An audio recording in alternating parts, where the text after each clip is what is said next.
Hi, my name is Chanvir Singh. Come from a very small town back home in Punjab from Firozpur. Moved to Australia in 2007. My shop is Satnam Indian Grocery. It's situated in Blackburn, and that is mainly a family-oriented business. So we, as a whole nuclear family, some way or the other, share some roles.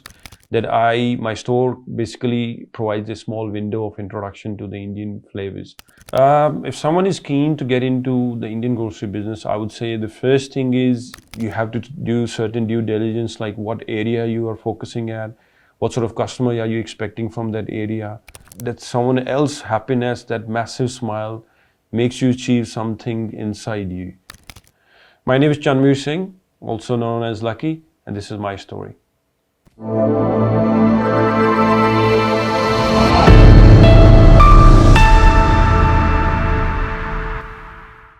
Hi, my name is Chanvir Singh.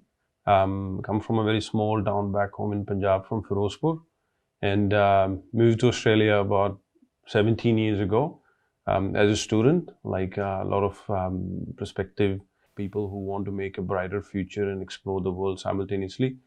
And came out as a student and enjoyed Melbourne and made up my mind to, yes, settle here, call it my second home. And I'm happily currently living with my wife. I've got a little daughter, 6 years old, and my parents are also mostly with us. So enjoying a nice, healthy environment of a nuclear family living here in Melbourne. When did you move to Australia? I moved to Australia in 2007, and say a weighted project because had heard a lot about Australia, and it had a lot to offer. As possibly most of you know, that from last more than 10 years, it's the most livable city in the world. And so far, yeah, it's been a very good experience living here in Melbourne. What is your qualification and what do you do for living? Back home in India, I graduated as a computer IT. And after that, I went for a postgraduate 1 year diploma in animation in Chandigarh. I always had this, urge of getting involved into movie making, and the big screen always amazes me. And then I worked in Chandigarh for about an year, and that urge of learning more and getting a wider exposure encouraged me to, come to Melbourne. I came for a 2 year advanced diploma in multimedia and animation, and that's pretty much it for my qualification. What is your business called? It's an Indian grocery store known in Melbourne by the name of Satnam Indian Grocery. It's in Blackburn. Luckily, it's situated literally a stone throw distance from one of the most old Gurudwara in Melbourne. It's got a very rich, I would say, history, and a very cherished place. And I think I'm blessed and lucky to be running a store near the temple. What is your unique selling point in the grocery business? Very interesting question. Like when I got into the business, like as I mentioned earlier, I got a exposure to the retail industry through another, I would say it's a very big industry name, but even though it was retail, the products were completely different. So it was a completely new experience for me when I got into the Indian grocery business. It took me a while to, get to know around the tricks of the trade. And but gradually I felt like the best way was to build a good bonding with your customer, build a very strong KYC. Your due diligence should be very strong. So KYC, by the way, is know your customer. You should know who you are serving to, who you are targeting, who is your expected customer. So my KYC, my due diligence towards the sourcing of my products, and my continuous check on my follow-ups with my customers that they're happy with what I'm offering, and continuous input from my customers itself, like how I can improve my services for them.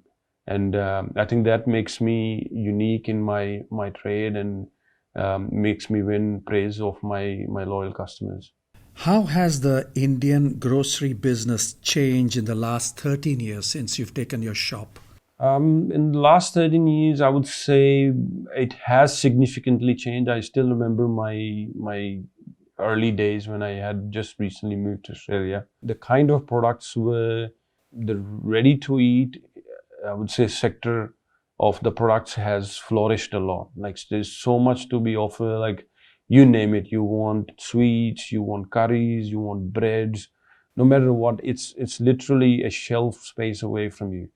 And whereas when I moved in, there was not that much of variety in terms of ready to eat products.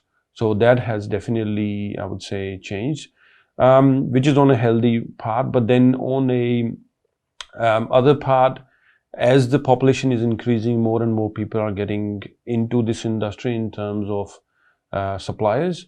So one's job becomes more, I would say, responsible, that you know who you're sourcing from.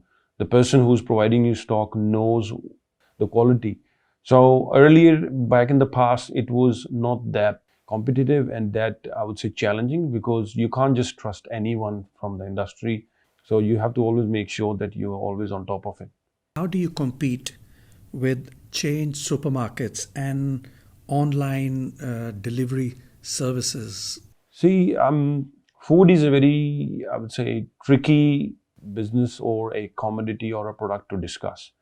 Wherein the big, I would say, supermarkets come into position, or big outlets come into position. Because I'm sorry, I missed one part. Like, running my business, I forgot to mention that it's mainly a family-oriented business.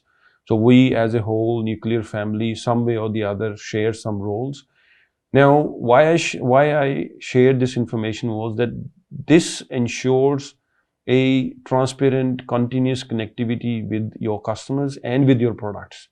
When you're looking at the higher, large scale supermarket structure of business, they don't have the manpower on a general note, or which would have the expertise to cater to that sort of information readily available to all their customers. Secondly, they don't have the time, because they are dealing with so much volumes. Their priority always is focused that it needs to continuously keep moving from the shelf, because they're so big, they can't afford big shrinkage volumes.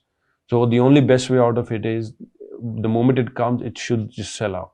So whereas in businesses like the way I'm running myself, is because I'm smaller in volume, I can pinpointedly tell you by the look of the product when it was last sourced.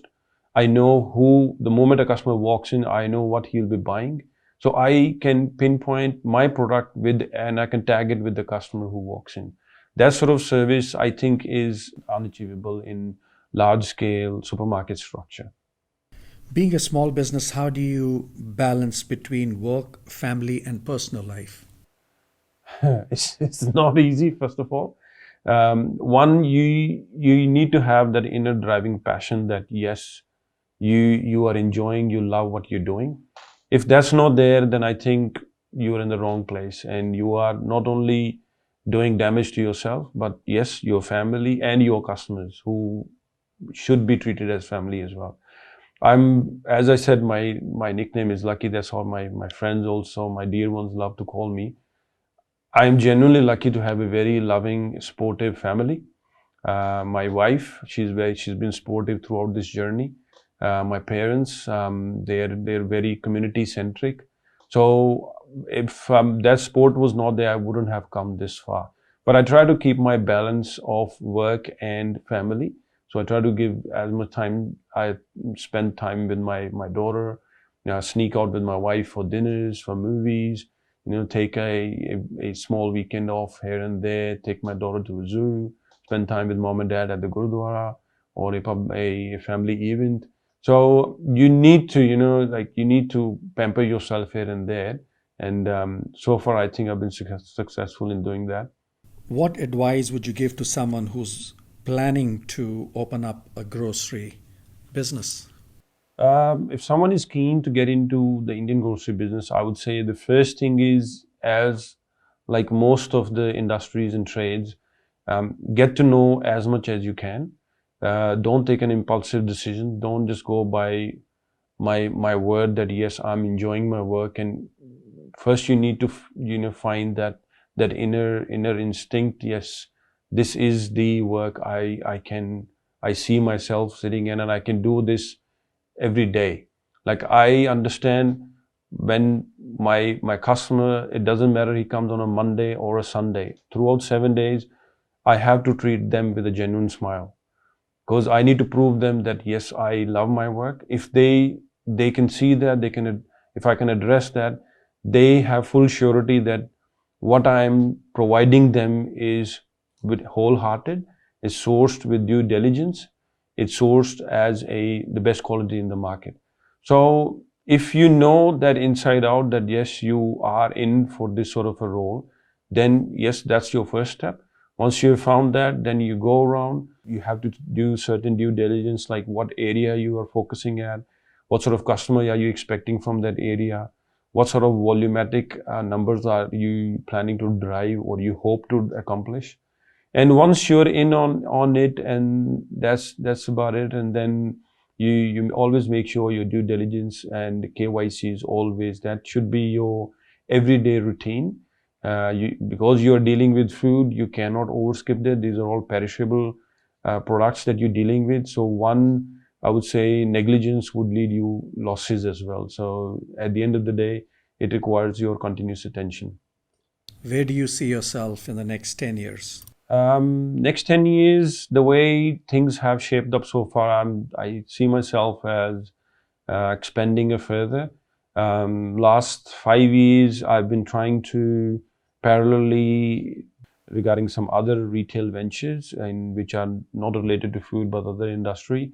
So I'm trying to look for further expansion, and which would be primary focus would again be with the community, because I have that a inner self goal that coming so far would not have been possible without the community.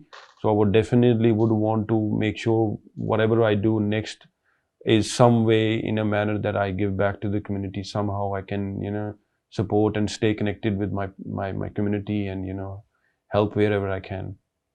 What is success? Success is in a manner like an achievement, an accomplishment, but it has wider meanings. It has wider meanings beyond financials, beyond assets. It's in enlightenment on that. Yes, I've achieved something. It could be in any manner. It could be in terms of love. It could be in terms of friendships. It could be, you know, providing something to your young ones, to your elderlies. So success for me is, anything that makes you wholesome, that yes, you exist. Regarding my business, my shop name is Satnam Indian Grocery. It's situated in Blackburn.